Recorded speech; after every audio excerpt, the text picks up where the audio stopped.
Andrew Coates here. So first morning of the World Cup, so lots of late nights and early mornings up watching the soccer over the next month or so.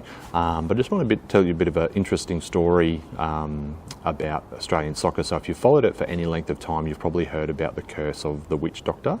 So as the story goes, in 1969, the Australian team went to Mozambique to play Rhodesia in a qualifying series over there. 2 games, Australia was meant to romp it in, no problem at all.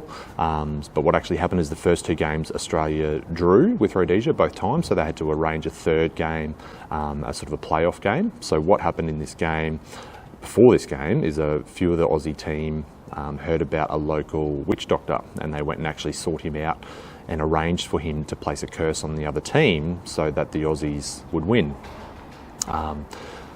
So what happened was the witch doctor went to the ground, buried some bones under the field, and then placed a curse on the other team. Lo and behold, the Aussies win. They win 3-1. So after this game, they qualified for the World Cup, but after the game, the witch doctor came and sought them out. The problem with that was the Aussies didn't actually pay him what they had agreed on when he placed the curse on the other team. So that then backfired on them. He placed a curse on the Socceroos.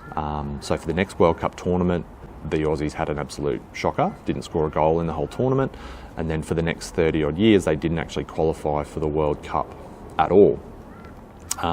So fast forward a few years from the mid-70s, Johnny Warren, bit of a soccer icon within Australia, wrote a book where he noted about the deal that was made with the witch doctor, and whenever there was a big game that Australia was playing, he was always thought back to that time in Mozambique when they'd dealt with the witch doctor and whether there was actually anything in that, and he seemed to be quite a firm believer that there was a curse on the Aussie soccer team.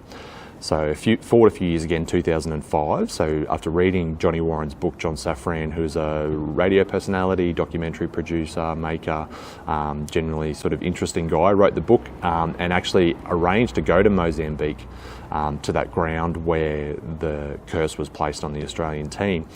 So he found a local witch doctor as well, and this local guy was able to channel the witch doctor from 30 odd years ago, lift the curse, and then after happening all this, John Safran had to go through a bunch of rituals as well, sort of washed in chicken's blood on the field and all that, paid him the money that was owed, and then the curse was lifted.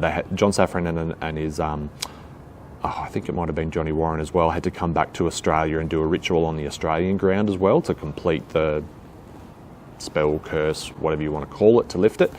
So came back to Australia, did that, and in that game where John Safran had done all the ritualistic stuff before, the Aussies actually won and went through to the World Cup. So make of that what you will. There's still a lot of conjecture within sort of circles as whether it was the real deal or not. But after the game that Australia won in Melbourne to go through to the World Cup in 2005, you can see Johnny Warren and John Safran after the game, big thank yous going around. Craig Foster, who's one of the presenters on SBS, also mentioned it. So there was definitely a belief in the Aussie soccer team, but for the meantime, that's all ancient history. So up the Socceroos.